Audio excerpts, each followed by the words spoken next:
Let's talk LSU baseball transfer portal news. Yesterday, it was announced that Jack Pineda from Baylor will join LSU. He is an infielder.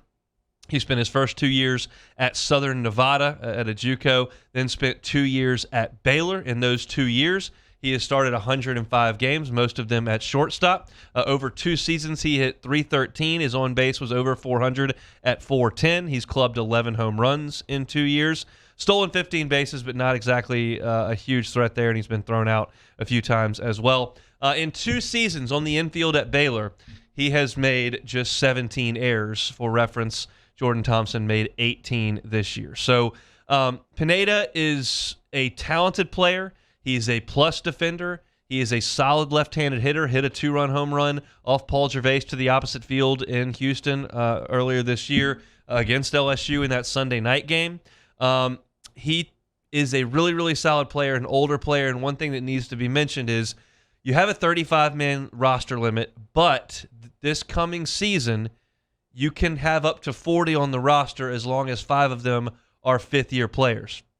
Jack Pineda is a fifth-year player, so he will not count against your 35-man roster. So this seems like a good fit, Jeremy. Yeah, definitely. And I think you look at his fielding percentage, I think that can definitely help this team out a ton. And we talked about it, getting guys up the middle of that defense that can really field. And I think that's a big hole that you kind of saw kind of exposed last season a little bit. So you got obviously a veteran guy who's played a ton of college baseball who the moment won't be too big for. And I think for Coach Johnson, it's a great pickup to really, really help this team out.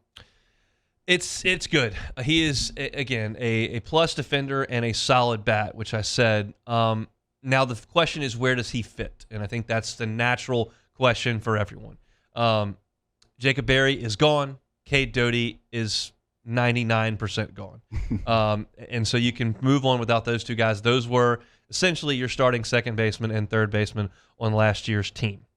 So you look at Jordan Thompson is all that you have had left. And a lot of people look at this and they say, oh, you went and got Baylor shortstop. Jordan Thompson's going to be out of there. Well, hold on a second.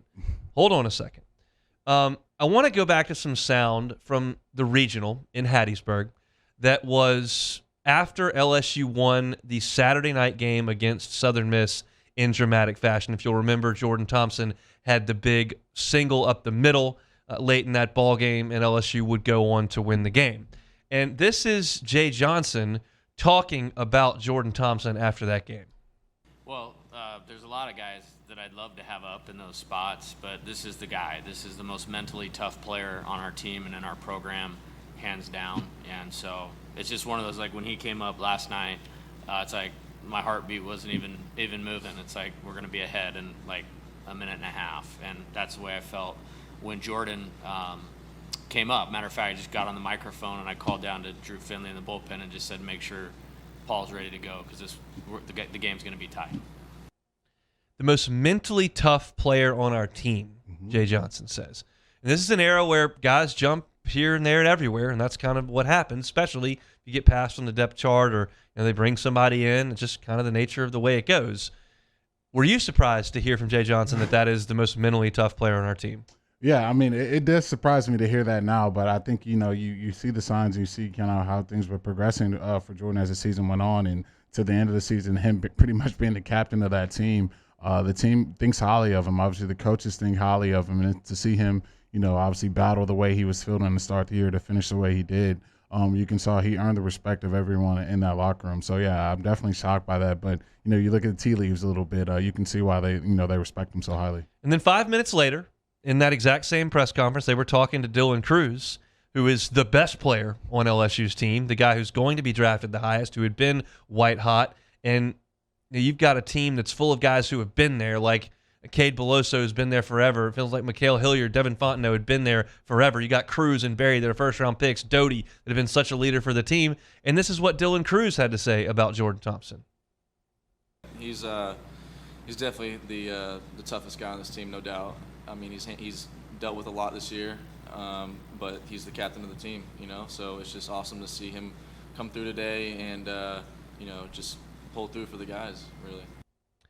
He's the captain of the team. That shocked me to hear that. And I'm not a guy that covers the team day to day. That's why we had Glenn West on just about every week. That's why we've had Leah Van on so often, because those reporters are there every single day to talk to these guys. And That to me doesn't sound like a guy who's going to get his feelings hurt and tuck his tail and run because they brought in another shortstop. Yeah.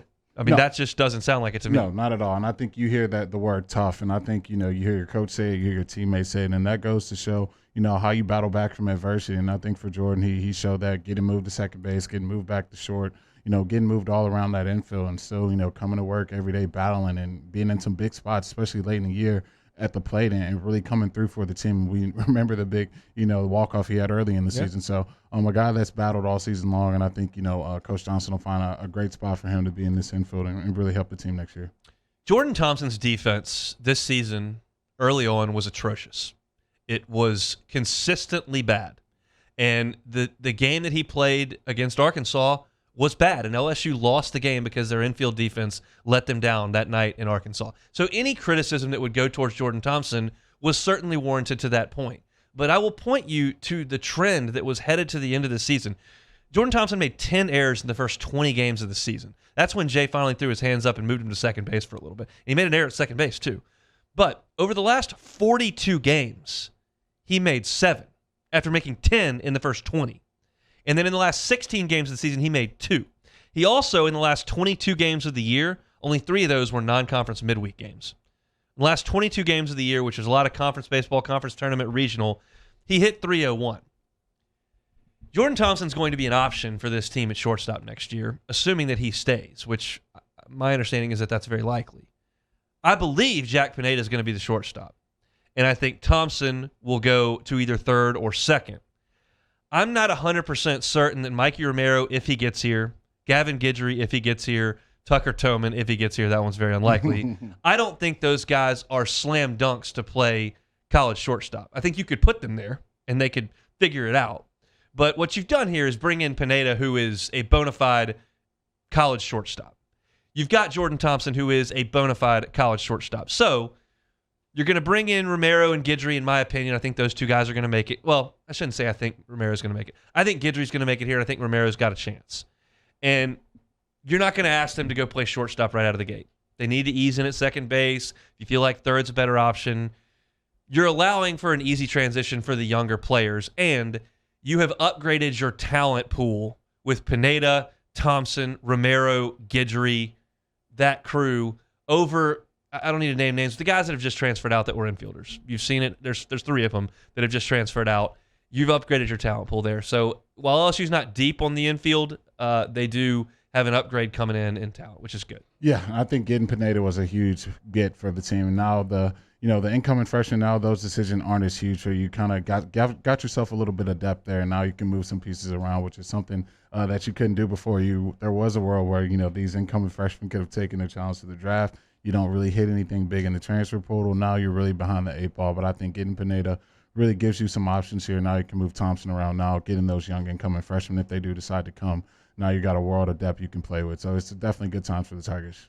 And it's tough for Jay because you want to get out there and scout the transfer portal, and we knew they were going to go get a shortstop. That was going to happen.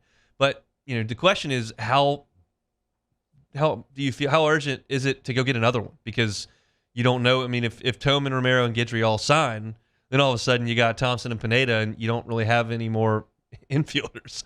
So, I mean, you've got a couple more in this class, but none at that level. So I think that they'll probably go get another one, and you got to hope that you can get a couple of these guys coming in from the draft. But they're certainly in a pretty good spot, and I don't think that Jay would have tapped some guys on the shoulder and said, hey, you might want to look elsewhere if he didn't feel like that he was very, very comfortable with the amount of guys he had coming in, whether it's this guy, that guy, whatever. But Jack Pineda, I think a very nice add for LSU, will be a 5th-year player, and I think he's the odds-on favorite to be the starting shortstop on next year's team. Thanks so much for watching Hunt Hill on YouTube. Now do us a favor. Hit the red subscribe button below and throw us a like. We'll see you next time.